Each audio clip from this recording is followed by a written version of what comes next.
Hello everyone, welcome to the Manula classes in the session of daily news analysis. Today is 28th of March 2025. I am Naresh Sharma going to discuss with you the current affairs of the day.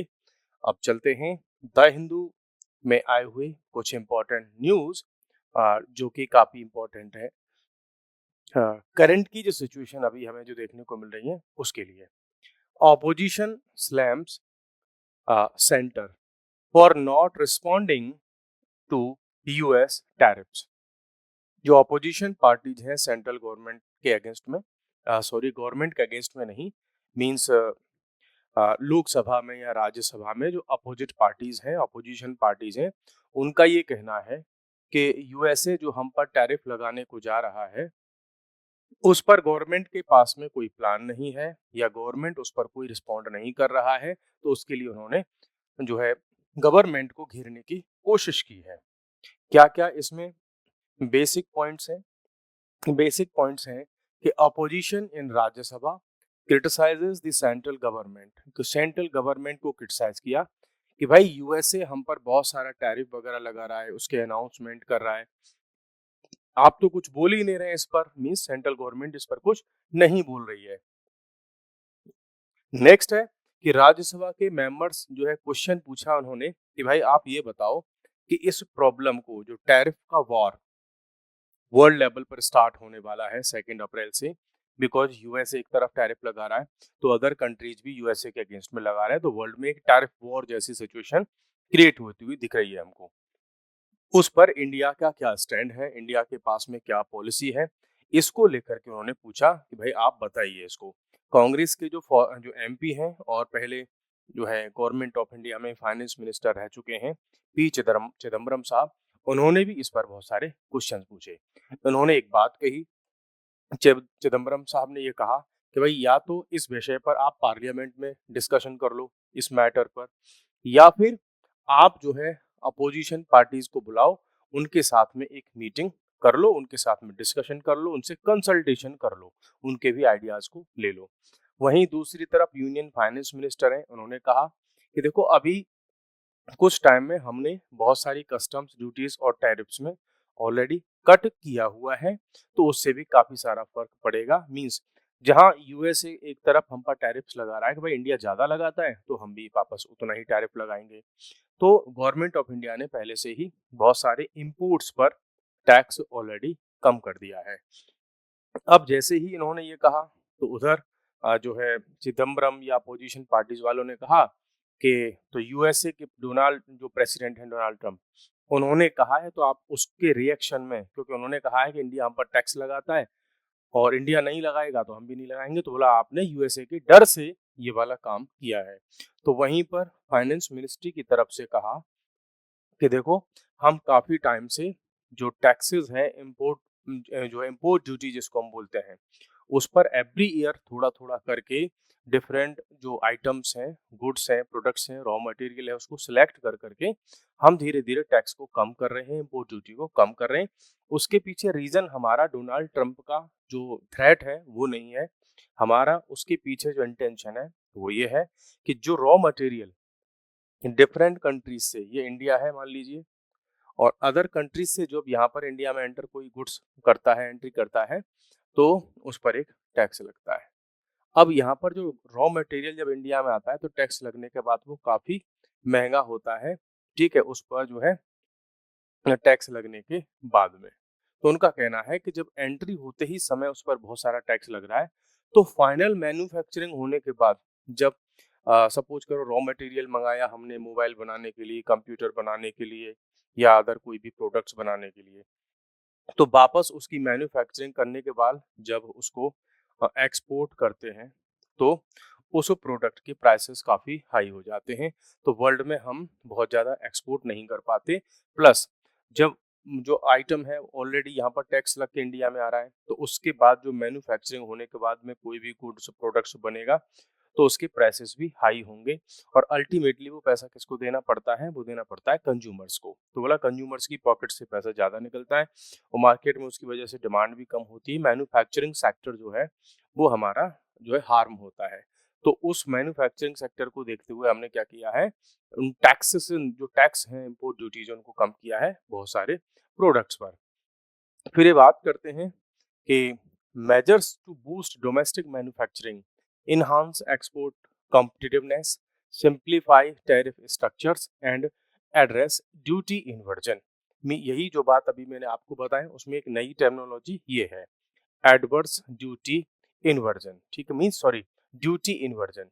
Duty inversion क्या होता है कि जैसे कोई ए नाम का एक product है, इसमें बहुत सारे प्रोडक्ट्स जो है रॉ मटेरियल की तरह यूज हुए, तो इन रॉ मटेरियल पर मान लो टैक्स लगा दिया आपने 500 रुपये। जब ये प्रोडक्ट बनकर के निकला उस पर टैक्स लगा ओनली 400 रुपये।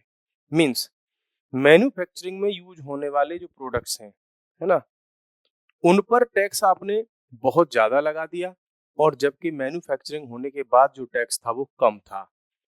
मीन्स मैन्युफैक्चरिंग के बाद जो टैक्स लगा वो इसके कंपैरिजन में कम था, तो जो फाइनल गुड्स निकल करके आया उसके प्राइस इस टैक्स ने नहीं बढ़ाए, बल्कि ये जो टैक्स था ये वाला पहले से लगा था रॉ मटेरियल पर, उसने इसके प्राइस बढ़ाए थे। इसी को कहते हैं इन्वर्जन, मींस ड्यूटी इन्वर्जन, कि इनपुट होने वाले प्रोडक्ट्स पर इतना सारा टैक्स लगा दिया जाए कि प्रोडक्ट जब फाइनल बन करके आएगा तो उस पर बहुत सारा टैक्स लगने के बाद क्या हो जाएगा, वो बहुत ज्यादा महंगा हो जाएगा।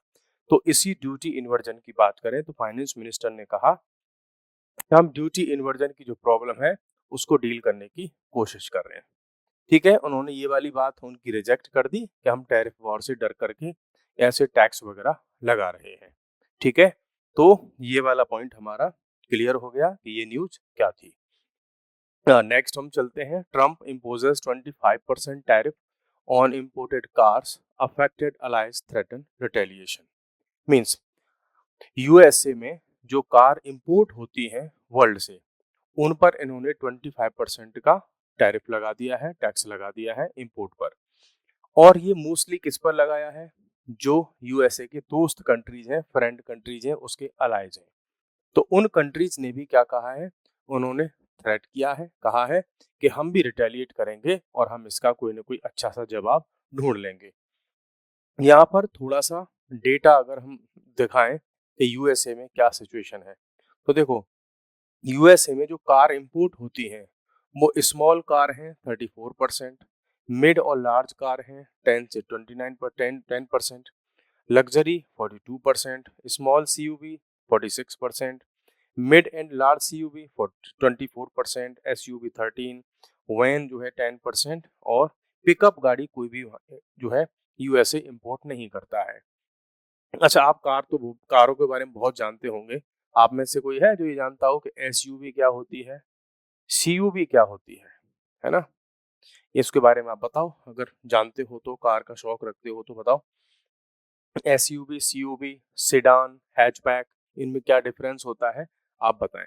तो कुल मिलाकर के इतनी सारी कार वहां पर इंपोर्ट होती हैं, इन सब पर टैक्स लगने वाला है 25% का। अच्छा, जब ये टैक्स लगेगा तो सबसे ज्यादा इम्पैक्ट इसका किस पर होने वाला है, सबसे ज्यादा इम्पैक्ट इसका होने वाला है मींस जो कंट्रीज इसको कार बेचते हैं, यूएसए को कार बेचते हैं। देखो इंडिया से तो बहुत ज्यादा कार्स वहां पर एक्सपोर्ट होती नहीं है ना, वहां पर ज्यादातर कार जो आती हैं या मटेरियल आते हैं कहाँ कहाँ से, जैसे अभी रिसेंटली यूएसए ने टैक्स लगाया था एक तो स्टील पर, एल्यूमिनियम और उसके प्रोडक्ट्स पर, और कोई भी गुड्स जो मैक्सिको, कनाडा और चाइना से आ रहा था, तीनों कंट्रीज के सारे प्रोडक्ट्स पर इन्होंने एक्स्ट्रा टैक्स लगा दिए। अब इसके अलावा जो कार वगैरह जो है जिस पर उन्होंने ड्यूटी लगाई है, वो ज्यादातर कौन कौन से कंट्रीज हैं उसको हमें एक बार देखना होगा। ठीक है, वो कंट्रीज हैं Mexico, Japan, south Korea, Canada और जर्मनी। ये वो कंट्रीज हैं जो यूएसए के बहुत ज्यादा अच्छे फ्रेंड हैं, इनके साथ में अच्छे रिलेशंस हैं। अब जब आप टैक्स लगाओगे तो उन कंट्रीज के भी तरफ से कुछ ना कुछ तो रिटेलिएशन आएगा। तो वहीं एक तरफ यूरोपियन कमीशन के जो प्रेसिडेंट हैं जिनका नाम है उर्सुला वॉन डेर लेन, ठीक है, लेयन, इन्होंने क्रिटिसाइज किया है कि भाई आप ठीक नहीं कर रहे हो, इससे बिजनेस पर भी इम्पैक्ट पड़ेगा नेगेटिव और कंज्यूमर्स पर भी अच्छा खासा इम्पैक्ट पड़ेगा, क्योंकि जितना ज्यादा टैक्स लगता है वो प्रोडक्ट्स उतने ज्यादा महंगे हो जाते हैं और कंज्यूमर की पॉकेट से वो सारा का सारा निकलता है। फिर कनाडा के प्राइम मिनिस्टर हैं मिस्टर मार्क कैरनी, इन्होंने कहा है कि जो टैरिफ्स हैं, है ना, और जो अटैक्स हैं वो हमारे कनाडा के वर्कर्स पर है। मींस हुआ क्या है, कनाडा से जो लोग यूएसए में काम करते हैं उन पर कई बार अटैक्स भी हुए हैं, वहाँ के लोकल लोगों ने या किसने किए हैं, प्लस यूएसए टैरिफ भी लगा रहा है कनाडा से आने वाले प्रोडक्ट्स पर। तो यहाँ के प्राइम मिनिस्टर जो हैं, कनाडा के प्राइम मिनिस्टर मार्क कैरनी, उन्होंने कहा है कि हम भी इसका रिटेलिएशन करेंगे और हम कनाडा के इंटरेस्ट को भी सिक्योर करेंगे, ठीक है, और हम कनाडा के लोगों को भी सिक्योर करेंगे, अपने कंट्री के अगेंस्ट में ये सब नहीं होने देंगे। इस ट्रम्प साहब के इस एक्शन पर जापान के प्राइम मिनिस्टर हैं जिनका नाम है शिगेरू इशिबा, इन्होंने भी कह दिया कि देखो जापान भी ऐसे बहुत सारे ऑप्शंस की तलाश है, हम कंसीडर कर रहे हैं कि क्या पॉसिबल रिस्पांस हो सकता है यूएसए के इस पॉलिसी का। ठीक है, तो अब ऐसी बात तो है नहीं कि ट्रम्प कुछ नहीं कहेंगे, तो ट्रम्प ने तो फिर से एक अजीब सी बात कही है। वो कह रहे हैं कि भाई देखो, ये जो कंट्रीज हैं, है ना, एक तो हमारे देश से बहुत सारी वेल्थ को लेकर के जा रहे हैं, हमारे यहाँ जो टैक्सेशन सिस्टम की वजह से टैक्स कम लगाते हैं तो गवर्नमेंट के पास पैसा कम आता है, प्लस दूसरी बात ये कह रहे हैं कि यूएसए अपने इंडस्ट्रियल सेक्टर से जो है स्ट्रगल जो कर रहा है उसको हम बूस्ट करेंगे। यूएसए की इकोनॉमी को हम क्या करना चाहते हैं, बूस्ट करना चाहते हैं। जो ट्रेड एक्सपर्ट्स हैं इसके रिगार्डिंग में वो ये कह रहे हैं कि आने वाले टाइम में वर्ल्ड में बहुत सारे प्रोडक्ट्स के प्राइसेस बढ़ जाएंगे और डिमांड भी लो हो जाएगी। तो एक तरह से हम कह सकते हैं कि इकोनॉमी में, पूरे वर्ल्ड की इकोनॉमी में रिसेशन आने वाला है। रिसेशन आप समझते होंगे, रिसेशन का मीनिंग होता है, रिसेशन का मीनिंग होता है जहां पर इकोनॉमी में एक तो डिमांड नहीं होती, एम्प्लॉयमेंट भी नहीं होता, प्राइसेस जो है काफी इंक्रीज हो जाते हैं, उसको हम रिसेशन कहते हैं। तो ये दौर आने वाला है। दूसरी तरफ ट्रम्प साहब ने अपने इस एक्शन को जस्टिफाई किया और क्या कहा उन्होंने कि भाई जिन कंट्रीज पर अब हम टैक्स लगा रहे हैं उन्होंने हमारे यहाँ के जो लोग हैं जिनको जॉब मिल रही थी उनकी जॉब छीन ली, हमारे यहाँ से बहुत सारी वेल्थ को ले जा रहे हैं, है ना, लेकिन अब हम उन कंट्रीज पर चार्ज करेंगे, ठीक है, जो हमारे यहाँ बिजनेस कर रहे हैं, और allies have often been more damaging than adversaries। उन्होंने ये कहा है कि जो हमारे एडवर्सरी कंट्रीज हैं, हमारे अपोजिट कंट्रीज हैं, हमारे दुश्मन कंट्रीज हैं, उन्होंने इतना नुकसान या जो हार्म यूएसए को नहीं किया है जितना हार्म हमारे जो फ्रेंड कंट्रीज हैं, अलाइज हैं, उन्होंने किया है। मींस दुश्मन से ज्यादा नुकसान किया है दोस्तों ने, ये कह रहा है इनका मतलब। तो दोस्ती खतरनाक हो गई दुश्मनी से ज्यादा। Putin to visit India this year, Russian foreign minister, Russian foreign minister ने कहा है कि मिस्टर पुतिन इंडिया की विजिट पर आने वाले हैं दिस ईयर। कौन है ये मिनिस्टर, इनका नाम है सर्जी लैवरोव। कौन है ये, रशिया के मिनिस्ट्री ऑफ फॉरेन अफेयर्स के मिनिस्टर हैं। ठीक है, क्या कहा इन्होंने, एक तो अच्छी सी बात की, इंडिया की तारीफ कर दी कि भाई बहुत अच्छी बात, इंडिया ने यूक्रेन और रशिया के बीच की जो इश्यूज थे उन पर एक बैलेंस अप्रोच बनाई, ना तो यूक्रेन का साथ दिया ना ही खुल करके रशिया का साथ दिया, एक बैलेंस अप्रोच लेकर के चलते रहे। रसिया और इंडिया एक लॉन्ग हिस्ट्री को शेयर करते हैं, अच्छे दोस्ती की, अच्छे रिश्तों की, जिसको समय समय पर टेस्ट भी किया गया और वो प्रूव भी हो चुकी है कि ये दोनों एक दूसरे के टाइम टेस्टेड, है ना, हिस्टोरिकली टेस्टेड फ्रेंड्स हैं जो एक दूसरे के साथ में हमेशा खड़े रहते हैं। ठीक है, फिर ये कहते हैं कि कुछ समय पहले इंडिया के जो प्राइम मिनिस्टर थे वो भी रशिया गए थे, और दूसरी बात कि cooperation between Russia and India is based on mutual respect, दोनों एक दूसरे का रेस्पेक्ट करते हैं। मोदी जी इलेक्शन की बात 24 में रसिया गए थे, अब ये बारी है जो है रशिया की कि रशियन प्रेसिडेंट भी इंडिया में आए, और मोदी जी ने पुतिन साहब को क्या दिया था, इनविटेशन दिया था, और इन्होंने इसको एक्सेप्ट कर लिया है और उनकी विजिट की प्रिपरेशंस स्टार्ट हो चुकी है। देखो, जब भी रशिया के प्रेसिडेंट या यूएसए के प्रेसिडेंट इंडिया आते हैं तो बड़ी धूमधाम सी होती है ना। और पुतिन इससे पहले कब आए थे? 2021 में ही आए थे बस, उसके बाद तो फिर आए ही नहीं। हालांकि दिसंबर में 2024 में ब्रिक्स की जब मीटिंग वगैरह हुई थी तो इंडिया और रशिया के प्रेसिडेंट जो है रशिया के प्रेसिडेंट पुतिन और इंडिया के प्राइम मिनिस्टर मोदी साहब, उनकी मीटिंग हो चुकी है 16 इसमें कजान में जो मीटिंग हुई थी उसमें। बाकी 24 में इंडिया रशिया समिट जब हुई थी तो मोदी जी ने रशिया जाकर के विजिट किया था और रशियन प्रेसिडेंट जो है पुतिन साहब से मुलाकात भी हुई थी। नेक्स्ट है Bengal border remains unfenced as state government is not providing land. ये कहा है मिस्टर अमित शाह ने, जो कि मिनिस्टर ऑफ होम अफेयर्स है। हमारा ये बॉर्डर है किसके साथ में? बांग्लादेश के साथ में। तो बात हो रही है कि भाई यहाँ पर फेंसिंग नहीं है। क्या नहीं है? फेंसिंग। जो कंसर्टिना वायर होते हैं, ठीक है, बॉर्डर्स पर लगे होते हैं, चाहे तो वो वॉल हो या वायर लगे हो, कुछ भी ऐसी सेफ्टी हो, ठीक है, जिसकी वजह से जो इलीगल लोग हैं जो इंडिया में एंट्री कर जाते हैं उनको रोका जा सके, ठीक है।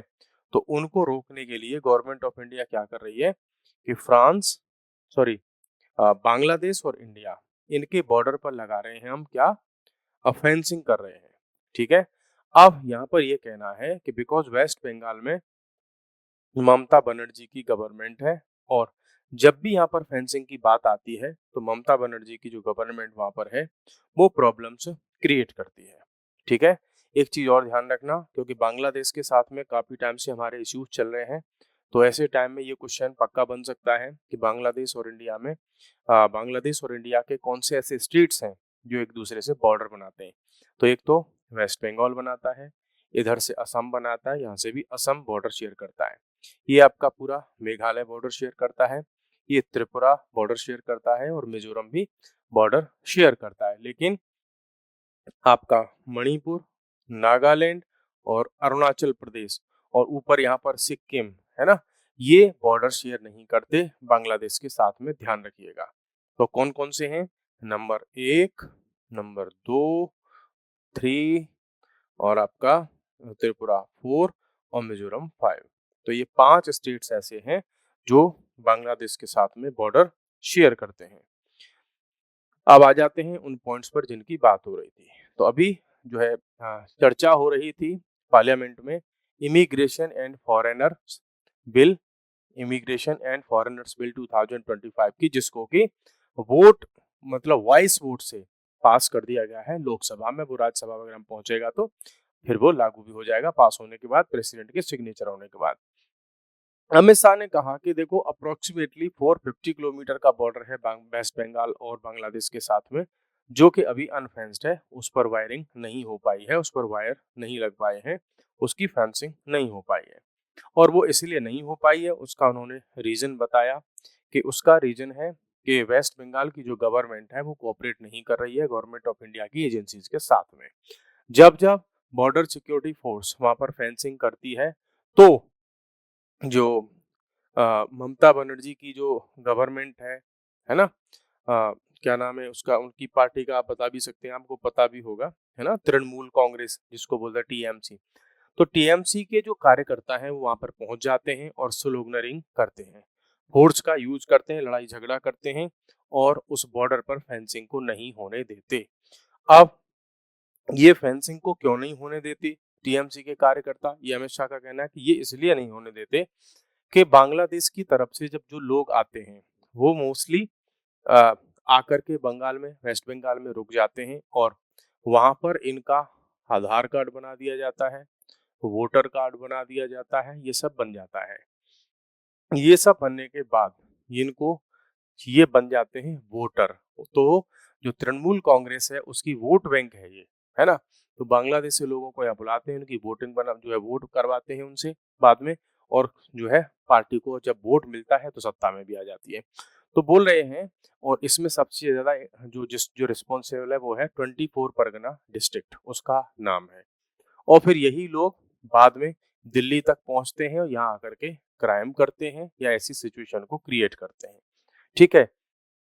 उन्होंने कहा कि पहले रोहिंग्या आया करते थे जिनको कांग्रेस की गवर्नमेंट एंटर कराती थी, अब जो है कौन करा रही है? अब तृणमूल कांग्रेस उनको करा रही है। तो उन्होंने कहा कि वेस्ट बंगाल की गवर्नमेंट को भाई ये आधार कार्ड, वोटर कार्ड बांग्लादेशी लोगों को देना बंद कर देना चाहिए, अदरवाइज देश के लिए बहुत बड़ी प्रॉब्लम ये होने वाले हैं, है ना। लैंड जो है एक्विजिशन वगैरह की प्रॉब्लम्स की वजह से वहाँ पर जो फेंसिंग नहीं हो पा रही है, तो उसके लिए इनको जो है अमित शाह जी ने इन चीज़ों पर डिस्कशन किया। अब देखो, अगर इंडिया के अंदर क्राइम्स को हमें रोकना है, नेशनल सिक्योरिटी को ध्यान में रखना है, तो ऐसे इश्यूज को ध्यान में रखना पड़ेगा। बिकॉज अदर कंट्रीज के लोग अगर इंडिया में आएंगे तो वो आसानी से कुछ पैसे लेकर के, हो सकता है टेररिस्ट जो होते हैं उनके ग्रुप्स में शामिल हो जाए, और ऐसा अक्सर करके होता है। सो गवर्नमेंट्स को इन सब पर कोऑपरेट करना चाहिए, ऐसा जो है हमारा मानना है। आप सब भी ऐसा ही सोचते होंगे। चलिए, तो आज के लिए दोस्तों इतना ही, कल फिर मिलते हैं नए टॉपिक के साथ में। तब तक के लिए thank you, bye bye, take care.